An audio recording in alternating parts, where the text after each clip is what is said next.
দেখো, আজকের আলোচ্য বিষয় হচ্ছে আমাদের গুণ। গুণ যেমন মানুষের হাত পা আছে, গুণেরও কয়েকটা অংশ আছে। সেই অংশগুলোর ভিতর আমরা যদি এখানে একটু দেখি, গুণের তিনটা অংশ আছে।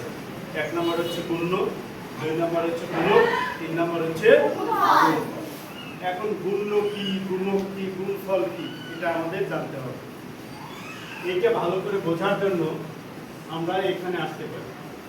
দেখো, এখানে একটা কাজ করেছি, 6 গুণ 5 সমান কত লিখেছি? 30। এখন এই 6টা কি, 5টা কি এবং 30টা কি, এটা আমাদের জানতে হবে। এটা জানার জন্য আমরা এই 6কে কি নাম দিয়েছি?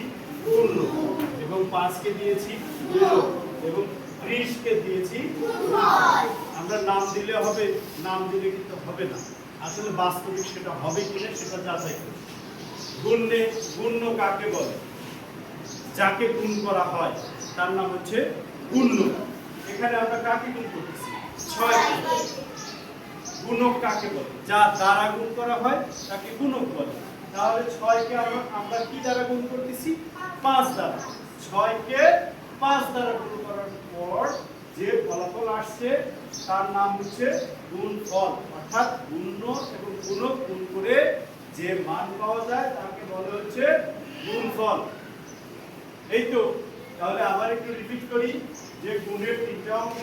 এক নম্বর অংশ হচ্ছে গুণ্য, দুই নম্বর অংশ হচ্ছে গুণক, তিন নম্বর অংশ হচ্ছে গুণফল। এখন আমাদের জানতে হবে গুণ্য।